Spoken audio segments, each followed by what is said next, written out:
Hey guys, and welcome to the Working Money Channel. We got Ash Crypto here noticing something that I think everybody has been noticing. Bitcoin is going sideways, Ethereum is going sideways. Meanwhile, alts are pumping hard. Are you guys catching this? Check this out. Altcoins, all of a sudden, out of the blue, are now in the green, and a lot of them by double digits. We got Dogecoin up 10.92%. Some of the major ones are not actually doing too well, so I'm going to add that caveat. But guys, the random coins are actually up double digits, and the further I go down the list, the more you'll see. Near Protocol up 31. We've got Uniswap 14.6. Other cryptocurrencies also doing quite well. Pepe coin's up over two digits, 10.29%. Filecoin is up 60.31% just in the last 24 hours. In the last 7 days, up over 100%. So what the heck is going on here as we're seeing, Bitcoin and Ethereum pretty much just moving sideways? They're up a little bit, not nearly as much as the altcoin market. Usually this happens when the market is close to its peak, but this time it looks more like a seller's exhaustion rally. Alts haven't pumped this entire cycle, and finally they're catching up. So guys, bullish factors are still lined up. We've got the New York Fed president. He's hinting towards quantitative easing as well. There's a rate cut coming in December. Government shutdown is ending. Crypto structure bill is passing. More than 155 altcoin ETFs are looking to be passed. So maybe we're seeing a bit of a front run on that. So I still do think Altseason is due, and this could be the start of it. Now, Altseason has gotten other cryptocurrencies up like XRP, albeit not by much. We did initially see that pump to the upside, but XRP, for example, just kind of stalled out. XRP did see the majority of its gains earlier on in the year. So that's the other thing with regards to some of these altcoins. We might not see them all pump or dump at the same time. When we throw XRP on the daily, you guys can also see here that it was pretty much just reclaiming levels that we have been flirting with over the last few days. So not too much in terms of volatility for XRP or for Bitcoin for that matter. We're seeing the same kind of thing on the Bitcoin chart, just kind of trending in those zones. And Ethereum, that's the other one that we also should be looking at here. Ethereum generally denotes when alts are going to pump, but Ethereum is also forming similar patterns to XRP and to Bitcoin. We've got Skykadelic here saying, this is absolutely wild. We have everyone screaming bear market and how it's over and how you should be looking to exit all your positions on the next dead cat bounce before 4 years to death. When Total 3 Ethereum is in the exact same position as it was before the 2021 period. As you guys can see here, Altseason, this was 2021.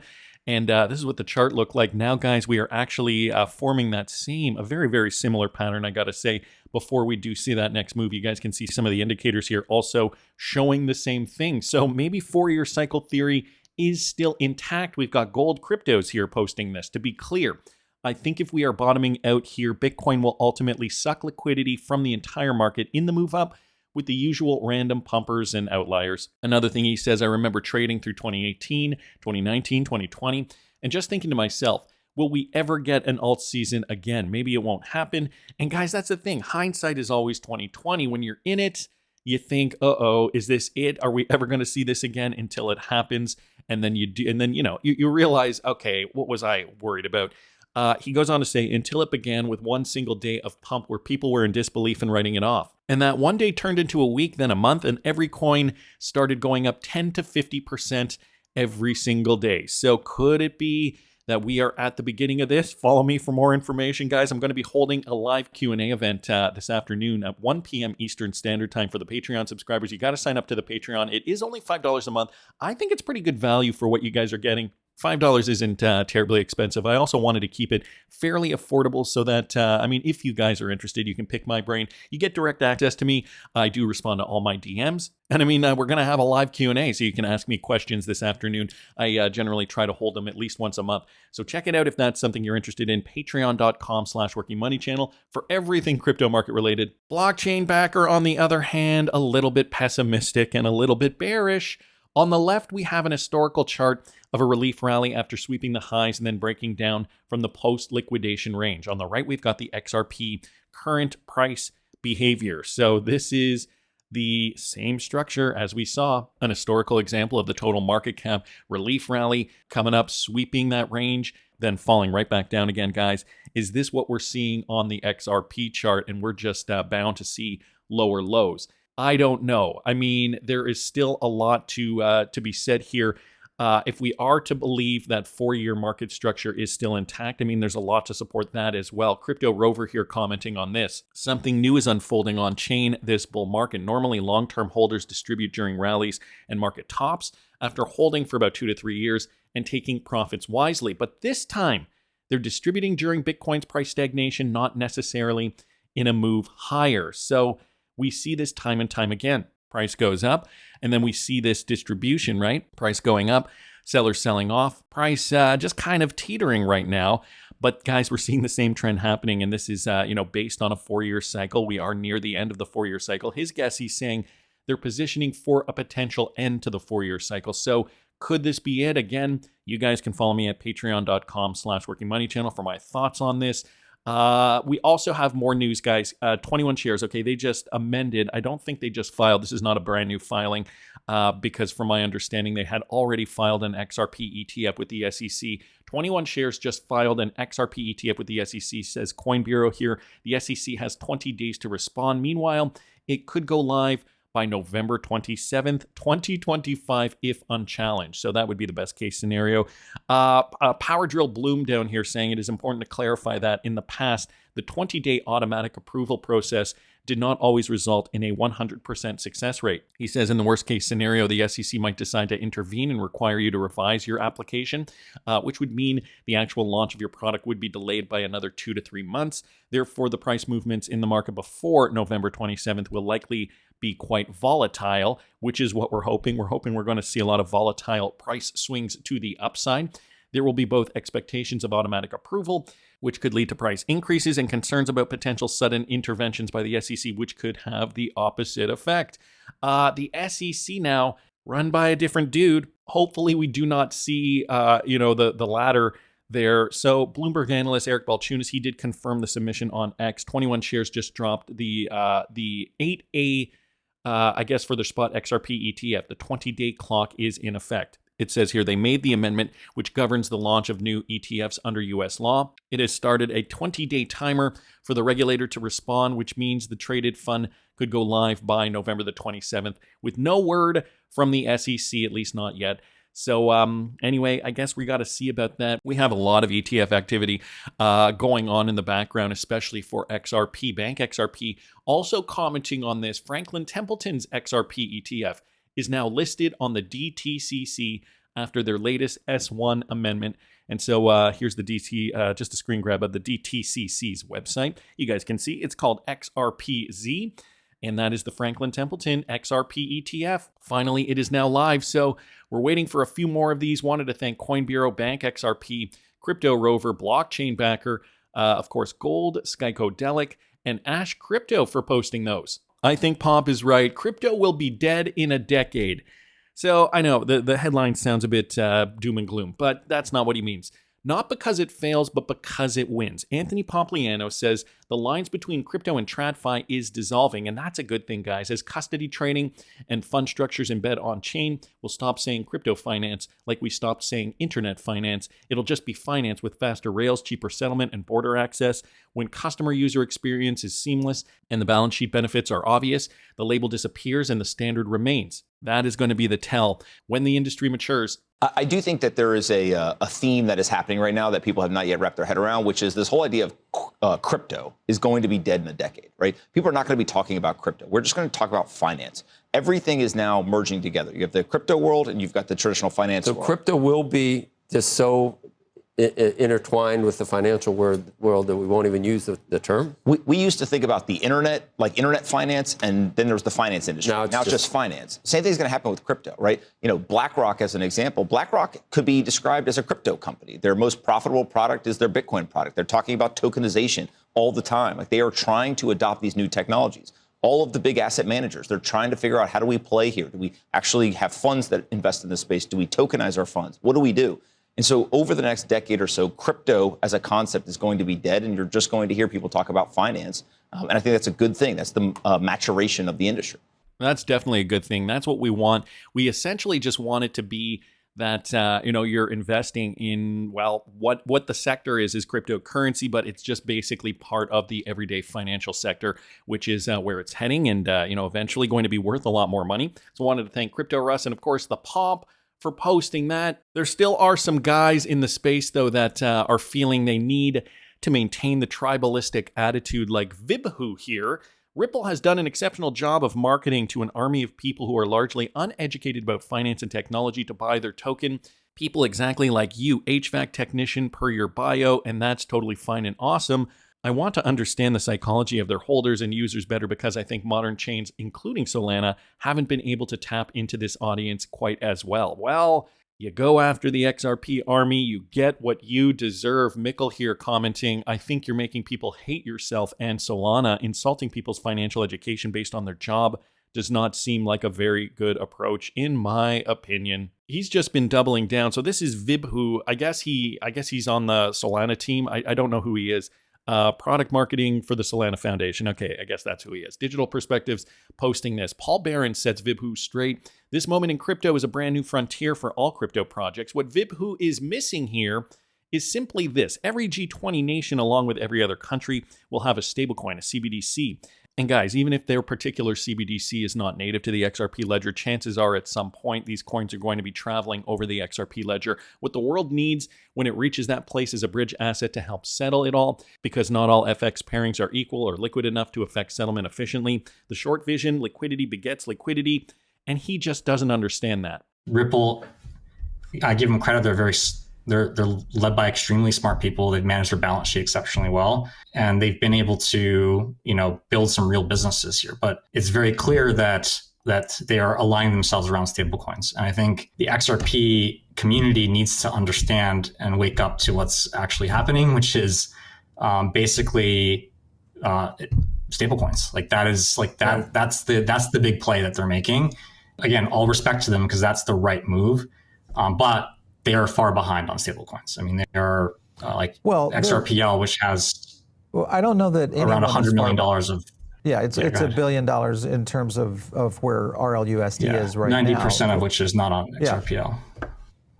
Yeah. 10 months in, but at some point, what they're doing in terms of building a financial stack is they're trying to get into a position where essentially the ledger is going to be the cornerstone of this. Obviously, that's tied to RLUSD. So I think the connection is here, and it's a very short. Okay, well, according to what Garlinghouse is telling us, we can only go off of what the CEO of Ripple is saying, is that this is the plan. So if they execute, then this model would be, in essence, the model that they've been trying to build. Now, granted, you throw the lawsuit out of the situation, you throw what's happened with the administration, which has been anti-crypto for quite some time.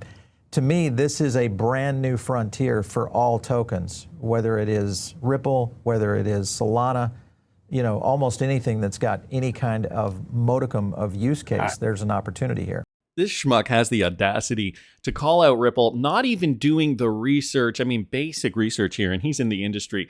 It's unfortunate we have people like this. Molly Marlowe here commenting, when I hear this nonsense argument that sovereign currency stablecoins make the role of XRP obsolete, my next question is, how do stablecoins solve the Triffin dilemma? She was retweeting out Digital Perspectives tweet, the one that I just showed you guys.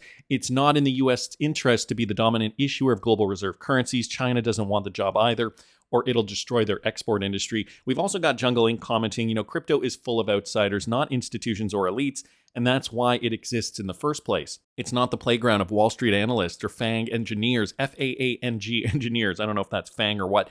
It's a movement built by people who don't fit into traditional lanes. Crypto attacks risk takers, not polished financiers. People who truly understand portfolio theory or capital preservation usually have 95% of their wealth in traditional assets. Crypto investors tend to be those willing to take asymmetric bets on a new system, not necessarily financial geniuses, but early adopters with conviction. Top-tier tech talent isn't drawn to blockchains. They go work on AI, robotics, and hyperscale platforms where the funding and infrastructure are biggest. Crypto's powers come from the misfits. The people Vibhu mocks, like HVAC techs, teachers, small business owners, are the ones exactly who made the industry global. They believed in financial sovereignty before it was trendy, and ironically, that grassroots belief has kept projects like XRP alive through every cycle. It's actually one of crypto's biggest strengths It's the most democratized investment class in history. People with no access to private equity, venture rounds, or hedge funds could participate in something early. Crypto isn't about brilliance or credentials, it's about belief in change, and that's something even the geniuses can't always replicate. So if Vibhu was anyone significant, he wouldn't be in the crypto space with the rest of us. There you have it. So wanted to thank Jungle Inc., Molly, Digital Perspectives, Riz for posting the original Paul Barron podcast. I want to thank Paul Barron as well as Mikkel and Steve J there for posting the initial response. Crypto is going to become mainstream, and Ripple is well on its way. Of course, BlackRock is also following the trend. They just came out with some new ETF news. BlackRock did file a Form N1A for their iShares Systemic Alternative Active ETF. So it's called IALT, okay, Principal Investment Strategy. The fund seeks to achieve its investment objective by investing in a range of global asset classes and a diversified set of alternative or non-traditional strategies that seek to provide total return in both periods of strong returns and periods of market stress. So alternative investments, does this have to do with altcoins? I thought at first maybe it would have to do with other cryptocurrencies, maybe some of the alternative cryptos. There's no inclination of that. I also wanted to mention what's coming up with Basil III in 2026. Mr. Mann posting this. Now, for those of you guys who do not know what Basil III is,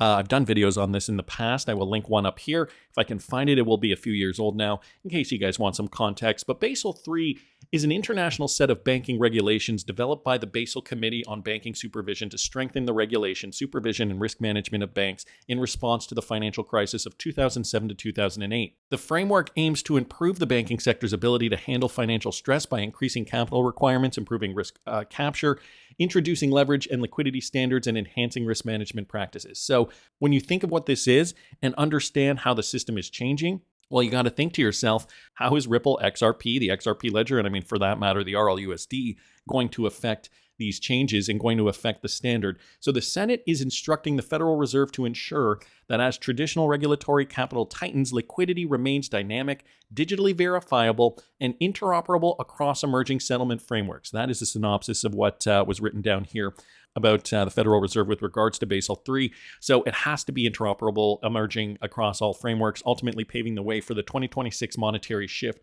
And for those of you guys who do not know, Mr. Mann did also post this older clip here of James Wallace discussing the Federal Reserve in relation to the RLUSD. Others was like the rise of other CBDCs. So I do work in the US. We work with the Fed, and we work with the academic, a number of universities that also work with the Fed. And the geopolitical impact of CBDCs is one of the topics that we've been working on. And when China announced the digital yuan, that suddenly made the US Fed, wake up and go, oh, hang on a minute.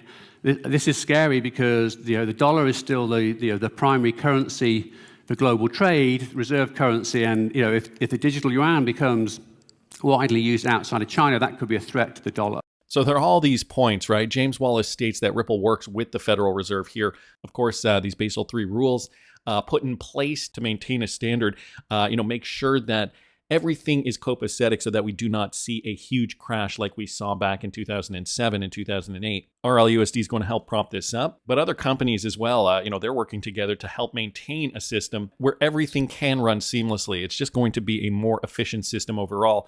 And I don't know if you guys saw this from XRP Liquidity. BitGo activated Evernorth. Now more accounts are being activated. So it looks as though these are going to be more Evernorth accounts here. BitGo did initialize all these on the XRP ledger, and it looks as though thousands more. Okay, this original tweet from Vet here, something interesting on chain. I'm not sure who is behind it. BitGo activated thousands of XRP accounts in masses the past couple of days. Account set, transaction spike. We have multi-sig transaction spike. So the story is right here, and you guys can see all those metrics. I will link this in the description of the video for you guys. We're seeing huge spikes now because of these account sets, opening up more XRP wallets. Hopefully this means more XRP utility coming soon. Maybe Evernorth is going to be accumulating even more XRP than they already have. Guys, all this to say, keep your eye on the prize. I know the crypto market is starting to heat up again. We need some of these other altcoins to start pumping too. XRP right now trading at $2.27, but I don't think it's the end.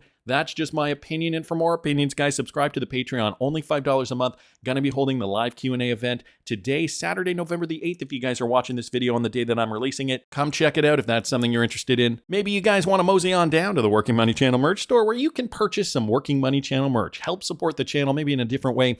Every little bit counts, and I want to thank everybody for supporting the channel. Thanks so much, guys. Link is in the description of the video. That's just my opinion, but I want to hear what you guys think. Please subscribe to the channel if you haven't already. Like the video if you like the content I'm providing. I always love hearing your comments. See you in the next one, guys.